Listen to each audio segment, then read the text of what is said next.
juste poser une question à une personne. Qu'est-ce qui est important pour toi? Qu'est-ce qui est urgent pour toi? L'urgent, c'est de savoir qu'est-ce qui est très important pour moi et dans quel délai je vais le faire. C'est pas la peine de perdre le temps sur les choses que l'on ne sait pas faire. Je suis comptable de formation et il y a des choses que je ne sais pas faire. C'est pas parce que je suis comptable que je sais tout faire. Il se pourrait qu'on n'ait pas la qualification.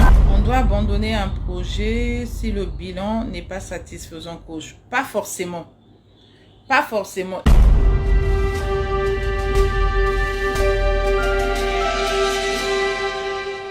Aujourd'hui, ça sera un petit temps de motivation.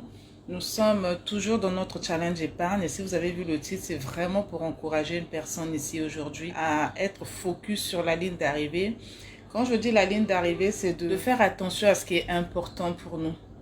Des fois, nous mettons en urgence des choses qui ne sont pas très importantes pour nous. Alors que l'urgence va avec le délai qu'on se fixe. L'urgence va avec le temps qu'on se donne, qu'on s'accorde. Mais nous savons que nous ne sommes pas maîtres du temps. Alors aujourd'hui, je veux juste poser une question à une personne. Qu'est-ce qui est important pour toi? Qu'est-ce qui est urgent pour toi? Parce que des fois, nous faisons le contraire. Nous nous embrouillons un peu dans l'urgence, dans l'importance. Quand je dis que nous nous embrouillons, je prendrai un exemple simple. Imagine-toi que tu es focus là en ce moment pour ce challenge parce que tu as un objectif qui te tient à cœur. Et cet objectif est normalement devrait être très important pour toi. Pas important, mais très important pour toi. Et du fait que ce soit très important pour toi, ça sera aussi une urgence. Une urgence selon le deadline, selon le délai que tu t'es donné. D'accord? L'urgence n'est pas de décrocher rapidement au téléphone par rapport à un appel que tu reçois qui peut peut-être venir briser ta motivation, qui peut venir stopper en fait ton élan. C'est pas ça l'urgence. L'urgence est de savoir qu'est-ce qui est très important pour moi et dans quel délai je vais le faire. Et actuellement, ce qui est urgent et ce qui est très important pour nous, c'est d'être focus sur cette dernière ligne d'arrivée. Nous sommes à la 4e semaine. Donc, je voudrais dire que ça serait tellement dommage d'abandonner pratiquement à la fin. Nous sommes pratiquement à la fin. Ça serait dommage, mais vraiment dommage de lâcher prise à la dernière minute, c'est-à-dire au dernier virage. Donc, je veux juste t'encourager aujourd'hui à être focus sur ce qui est important pour toi. À être focus sur ce qui est urgent pour toi. Quelle est l'urgence de ton besoin? Quelle est l'urgence de ton objectif? Sois focus à ça. Et ça va te discipliner, ça t'emmènera à avoir de bonnes habitudes dans ta gestion.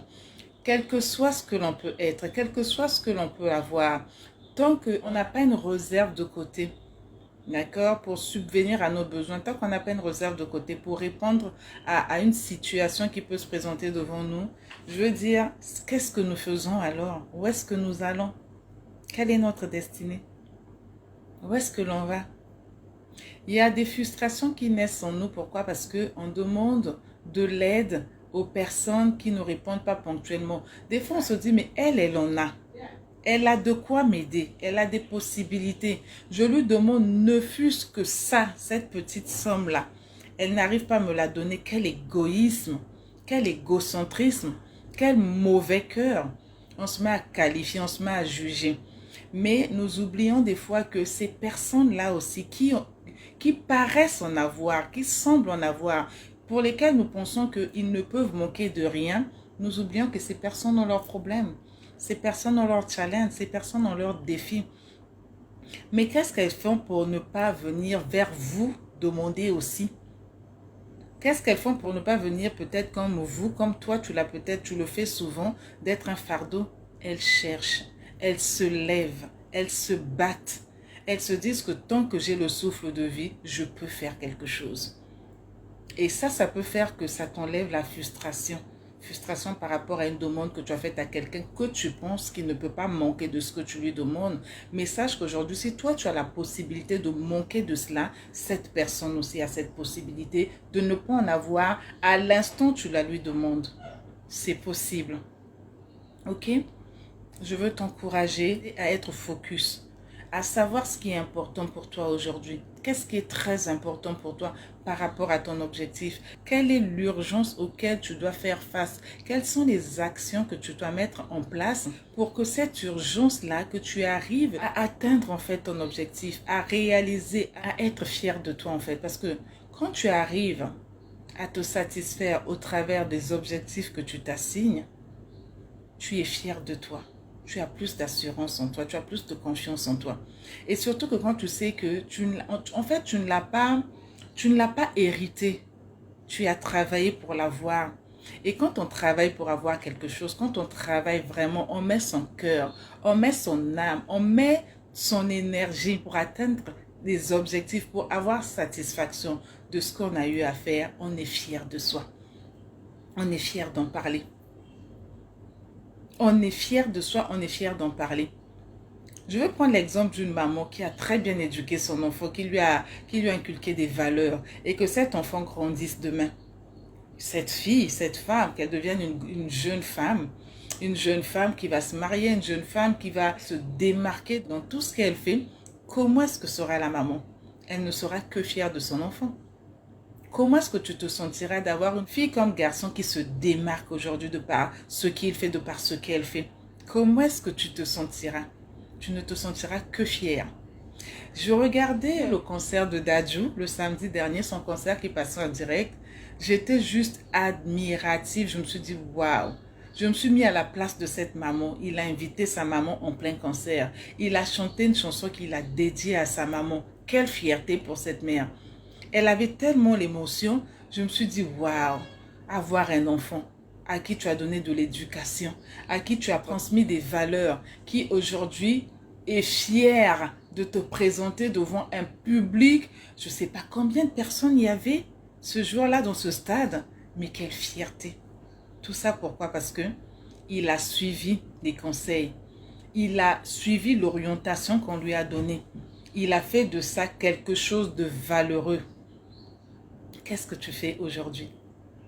Qu'est-ce que tu fais de la grâce que tu as aujourd'hui? Qu'est-ce que tu fais aujourd'hui du souffle de vie qu'on t'a donné? Comment est-ce que tu marques la journée d'aujourd'hui de par ce que tu fais?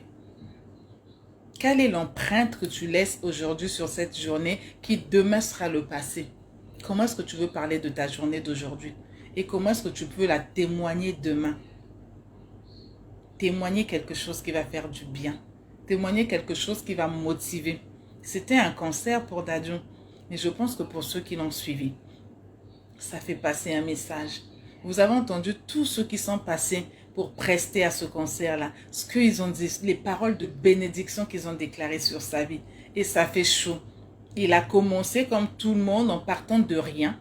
Il est vraiment parti de rien, mais à un moment donné, il a commencé. Il est resté focus sur son objectif. Il est resté focus sur son rêve. C'est-à-dire, j'essaie d'imaginer, parce que arrivé à ce stade de sa vie, j'essaie d'imaginer pendant ses débuts, quand il a commencé, ça devait être dur. Qu'on ne le connaisse pas, qu'on ne le regarde pas, qu'on ne fasse pas attention à lui.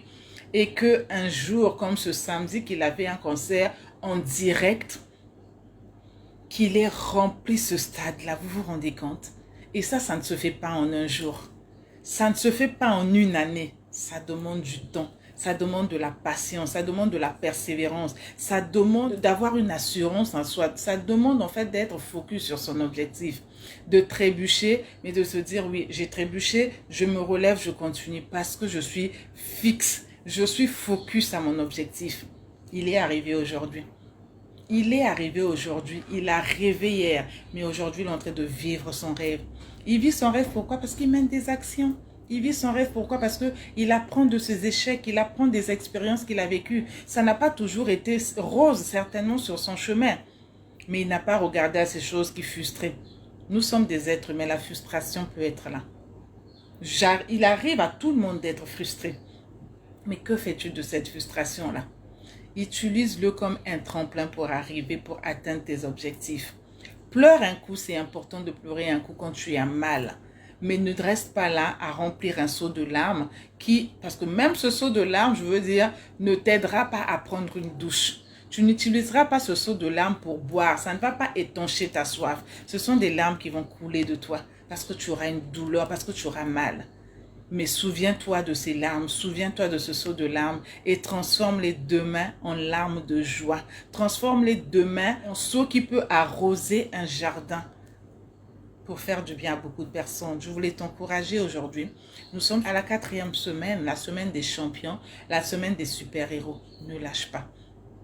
Ça va être difficile, je préfère te le dire. parce que je sais de quoi je parle. Ça va être compliqué. Reste focus sur la ligne d'arrivée. Reste focus sur ce qui est très important pour toi. Reste focus à ton rêve. Ne regarde pas à toutes ces embûches-là qui seront devant toi. Ne regarde pas à ça. N'y prête pas attention. Dis-toi, oui, il faut que je passe sur ce chemin. Même si tu es en train de patauger dans la boue actuellement et que tu n'as pas de bottes, ce n'est pas grave. Quand tu sortiras de cette boue, tu vas trouver une pompe où tu vas nettoyer tes pieds. Ta peau ne va pas s'écorcher, ta peau ne va pas s'enlever. Tu resteras cette personne que tu es aujourd'hui. Nettoie la boue. Lave tes pieds. Continue la route. Ne te détourne pas de ton chemin. D'accord? Nous sommes à la dernière semaine. Vraiment, je t'encourage. Mais je t'encourage, si tu avais perdu confiance, si tu avais perdu assurance, je t'encourage à te relever, à reprendre la motivation, à t'inspirer de ces personnes qui ont travaillé dur pour être reconnues, pour avoir un nom, pour être une inspiration pour d'autres personnes. Et que demain, que ton nom soit employé pour dire oui. Jean, Jeannette, Yvan, Marguerite m'a inspiré au travers de ce qu'elle a eu à faire. À cause d'elle, j'ai pu atteindre des hauts sommets. Et quand on parle de toi comme ça, tu ne peux pas imaginer les portes qui s'ouvrent en face de toi. Tu ne peux pas imaginer comment ton chemin est éclairé. C'est-à-dire que tu arrives même à voir des choses pour lesquelles tu n'as jamais demandé dans tes prières. Tu te demandes, mais tu as des bonus. Tu as des bonus qui arrivent dans ta vie où tu t'y attends pas. Donc aujourd'hui, hier, je vous ai fait le live, j'étais à la laverie.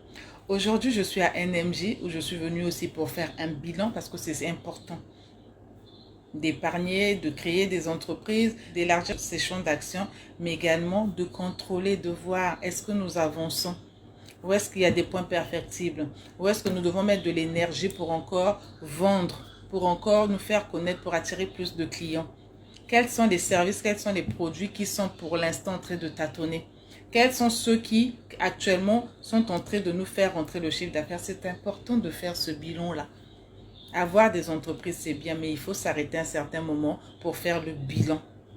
Et savoir, oui, là, ça marche. Là, ça ne marche pas. Ça fait combien de temps que je suis dans cette activité? Combien de temps que je vends ces produits? Combien de temps que je vends ces services? Quels sont les services qui se démarquent? Quels sont les produits qui se démarquent? Ceux qui ne marchent plus, c'est peut-être plus le moment de les vendre. C'est peut-être plus le moment de les vendre. Et c'est là que tu fais le bilan pour savoir comment est-ce que j'avance, comment est-ce que je modifie, est-ce qu'il y a besoin de formation pour mes agents commerciaux? Est-ce qu'il y a besoin de refaire encore un petit rappel sur l'éthique, sur la déontologie? Est-ce qu'il faut encore rappeler la mission de ces personnes avec qui je travaille pour qu'ils comprennent bien la mission et que nous avançons tous de commun accord vers l'objectif que nous sommes définis? C'est important de faire le bilan. D'accord? Donc, je voulais passer juste ce moment avec toi pour t'encourager.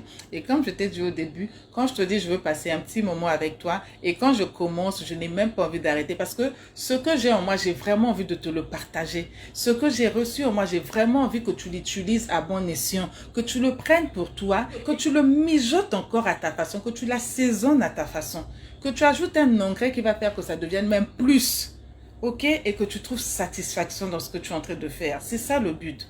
C'est pas de faire du copier-coller. C'est de s'inspirer de quelque chose et toi-même de mijoter encore et de le préparer à ta façon. Quand tu as un ingrédient secret à toi que tu ajoutes à ce que tu as déjà, ça peut faire que ça dépasse même la recette initiale. Donc, utilise ça, mijote, d'accord? Prépare ça à ta façon, telle que tu sais faire. Utilise tes 10 doigts, prépare ça à ta façon et va droit, fixe vers ton objectif, vers le but que tu t'es fixé pour ce mois, mais également pour cette année. Parce que souviens-toi qu'au début de l'année, certainement que tu t'es fait des vœux personnels, certainement que tu t'es assigné des objectifs. Essaie de faire le bilan, nous sommes au milieu de l'année. Fais le bilan, où est-ce que tu en es par rapport à ce que tu t'es dit? Que cette année, je vais réaliser ceci, cette année, je vais faire cela, cette année, je vais investir en moi pour devenir la meilleure version de moi-même, cette année, je vais nouer des partenariats, cette année, je vais ouvrir mon entreprise. Nous sommes au milieu de l'année, où est-ce que tu en es? Fais un bilan. Fais un bilan, c'est important de toujours faire les bilans, de se recadrer et d'avancer quand on sent que le bilan est positif, de mettre encore une touche pour aller toujours de l'avant. Ok? Ne pas rester sur ces standards, mais toujours faire plus. Ok? Donc, je t'embrasse très fort. J'espère que ça va vraiment t'aider, ok? Et que ce challenge soit pour toi une habitude, que ça soit viral. C'est-à-dire que ne le garde pas pour toi, partage autour de toi ces secrets que tu es en train de découvrir sur la bonne gestion de tes finances, sur la planification, sur l'épargne. Partage-le au maximum. Sois généreux, sois généreuse.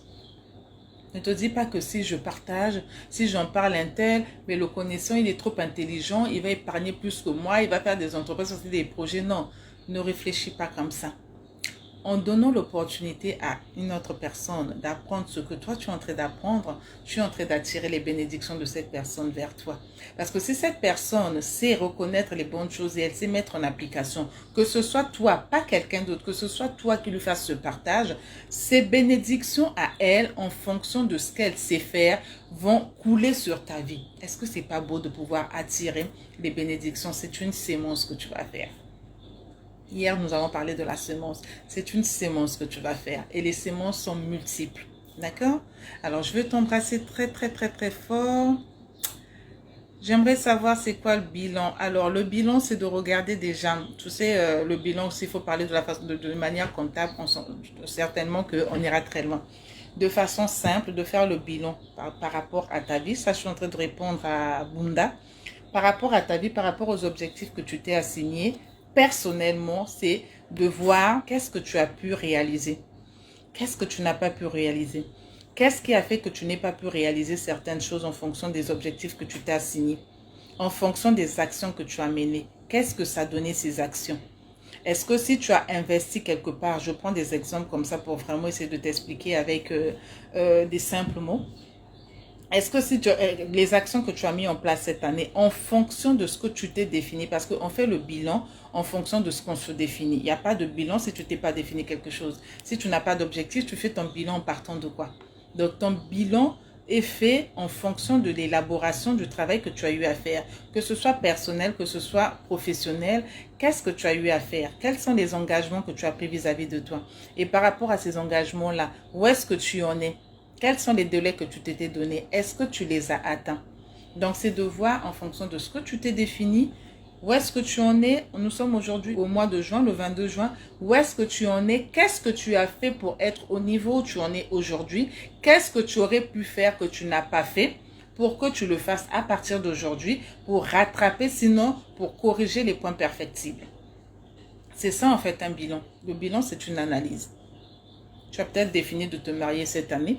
Ok, tu as défini de te marier. Quel est le bilan que tu fais? Donc, depuis, est-ce que tu as défini de te marier au mois de juillet, au mois d'août, au mois de septembre? C'est très bien. Si tu avais programmé ça depuis l'année dernière ou au mois de janvier, quelles sont les actions que tu as mis en place qui vont faire que ce mariage se fasse exactement au mois de juin, juillet ou août? Si c'est une dot et que tu as déjà la liste, qu'est-ce que tu as déjà acheté? Quelle est la somme que tu as déjà aujourd'hui? Comment tu as fait pour avoir ce que tu as aujourd'hui pour justement aller faire ton mariage? Qu'est-ce qui te manque? Qu'est-ce que tu dois faire pour avoir ce qui te manque? Quelles sont les actions que tu dois mettre en place? En fait, le bilan, ça te permet vraiment de savoir où est-ce que tu en es par rapport à ce que tu t'es défini. Simplement. Ok? C'est une bonne question, Rolf. Merci beaucoup. J'espère avoir répondu à ta question. C'est vraiment de faire le bilan, de vraiment faire l'analyse. Où est-ce que tu en es aujourd'hui par rapport à ce que tu t'es défini? Tu t'es peut-être défini des objectifs, 2 ou 3 objectifs pour cette année, ou un seul ou plusieurs. Par rapport à cela, c'est de cocher, oui, ça j'ai pu réaliser. À quelle échelle? Sur une échelle de 10, je suis à quel niveau? Est-ce que j'ai atteint au moins 8 sur 10? Est-ce que je suis encore à 2? Qu'est-ce que je fais pour, avant la fin de l'année, d'arriver au moins à 6, à 8, sinon atteindre 9 sur 10 par rapport à l'échelle que je me suis définie? Donc, ça part d'une définition, ça part d'un objectif, ça part d'un rêve, d'accord, pour savoir analyser où est-ce que vous en êtes aujourd'hui et quelles sont les actions que vous avez menées pour en être là aujourd'hui. Alors, on doit abandonner un projet si le bilan n'est pas satisfaisant, coach. Pas forcément. Pas forcément. Il se pourrait que le projet depuis le début n'ait pas été bien défini. On n'abandonne pas un projet pour abandonner le projet. Est-ce que ce projet-là n'est pas juste une idée? Un projet, j'estime que quand tu parles de projet, Didier, ça veut dire que tu as fait un business plan par rapport à ce projet et que tu sais que par rapport à ce projet, si tu as fait un business plan, que tu as fait une étude de marché. d'accord, que tu as fait une étude de marché, que tu as qualifié ton projet avant de pouvoir te lancer. Mais si tu n'es pas passé par là, tu n'as pas qualifié ton projet, si c'est un projet par exemple personnel, ou que tu n'as pas fait une étude de marché, si c'est un projet professionnel ou entrepreneurial, je te demanderai de ne pas lâcher ton projet si ça ne marche pas, mais de regarder qu'est-ce que tu n'as pas bien fait qui fasse que ton projet ne marche pas.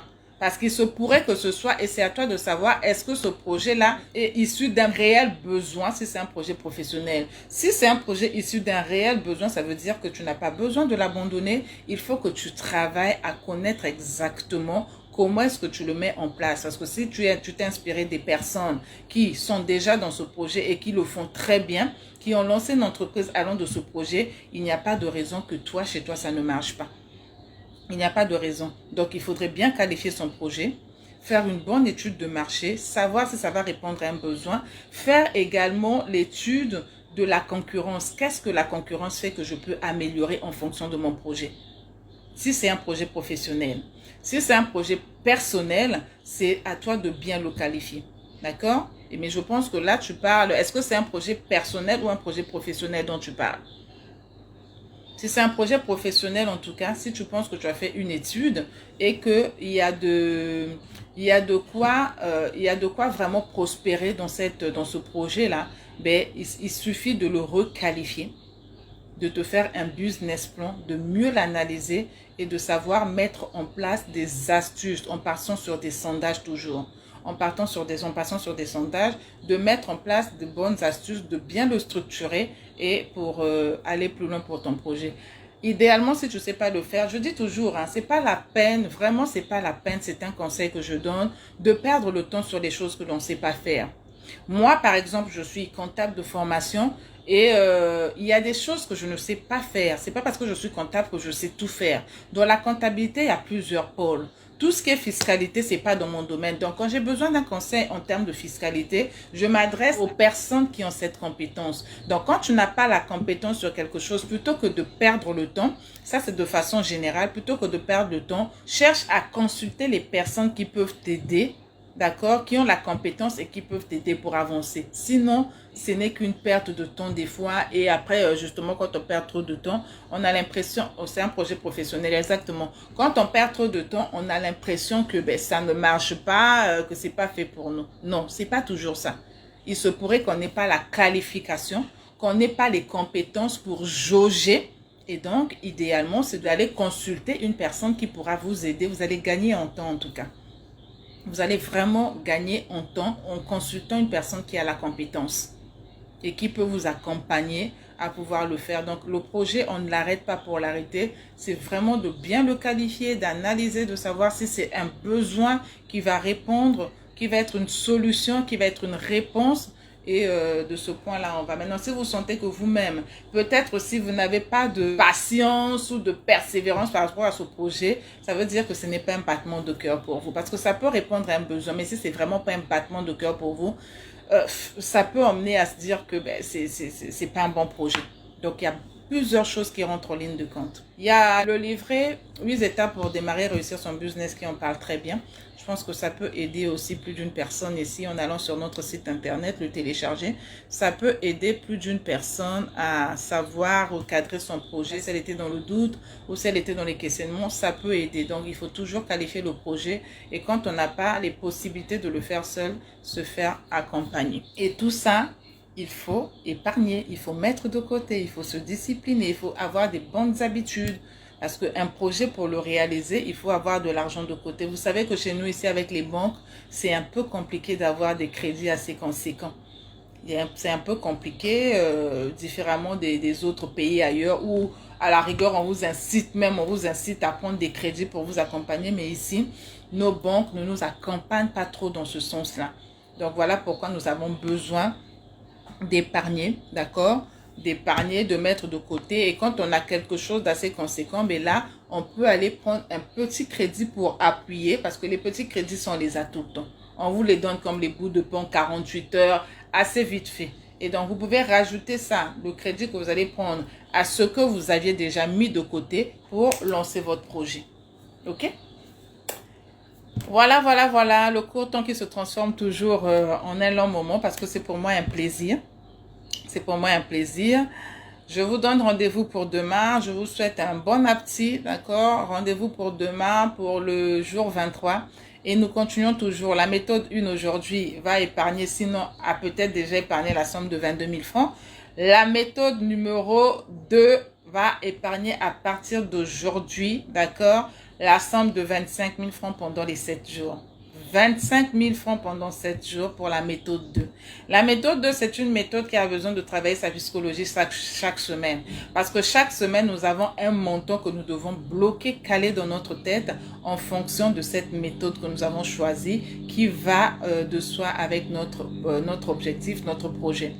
Et la méthode 3, c'est une méthode vraiment zen qui a choisi 15 500 du début à la fin. Donc, qui a déjà voilà, calé ce montant et qui sait que voilà, tous les jours, je dois mettre de l'énergie, tous les jours, je dois mener des actions pour avoir 15 500 francs à épargner, à mettre de côté. Pas 15 500 de façon, je veux dire, voilà, fixe, figé. Vous pouvez avoir plus. Mais ce qui est à mettre de côté en fonction de la somme que vous voulez épargner est minimum de 15 500 francs. OK? Pour ceux qui ont choisi la méthode 3. Alors, merci beaucoup à vous qui avez été présents pour vos questions qui ont été très pertinentes et qui vont aider plus d'une personne. C'est ça le but, de poser une question ici pour aider aussi d'autres personnes qui n'ont peut-être pas encore le courage, qui encore, voilà, regardent juste dans les coulisses à profiter de ces moments, de ces réponses et voilà, pour aller un peu plus loin. Donc, bon appétit à vous. Je vous dis à très bientôt. Portez-vous bien, gardez l'énergie, soyez focus et restez motivés, motivés et motivés, d'accord? C'est pour vous, la finalité sera pour vous. Le challenge, c'est vous qui bénéficiez de cet argent que vous mettez de côté, de la discipline de votre gestion financière et donc ne laissez plus ça de côté. Écoutez, réécoutez, réécoutez, réécoutez parce que c'est important, d'accord? Il y a peut-être quelque chose que vous avez écouté aujourd'hui et il y a peut-être un mot, une phrase qui vous a échappé. Donc, prenez toujours l'habitude d'écouter, de réécouter, de réécouter jusqu'à ce que vous imprégniez bien. Et vous avez la possibilité sur YouTube, la chaîne Metanoia Coach Mélisande, de vous abonner, de télécharger. Me laisser un commentaire aussi, ça me permet de savoir que vous me suivez. Parce que vous m'envoyez des commentaires dans mon inbox. Les autres ne bénéficient pas de ce que vous dites. Et je n'ai pas pour habitude, moi, de faire les captures d'écran pour, voilà, montrer les commentaires qui ont fait. Franchement, j'ai pas pour habitude de le faire. Mais ce sont des paroles de bénédiction, ce sont des questions, ce sont des témoignages qui, moi, m'édifient. Je sais et je pense que ça peut édifier d'autres personnes aussi. Donc, idéalement, s'il vous plaît, laissez les commentaires sur la page Facebook et également sur la chaîne YouTube. Ça va aider beaucoup de personnes. Vous m'envoyez des choses inbox qui me font du bien à moi. Et je vous dis merci pour cela. Mais plutôt que de le faire que à moi, avec ces témoignages, ces commentaires que vous faites, permettez aux autres aussi d'en bénéficier. D'accord? Vraiment, permettez aux autres d'en bénéficier. D'accord? Ciao, ciao. À demain.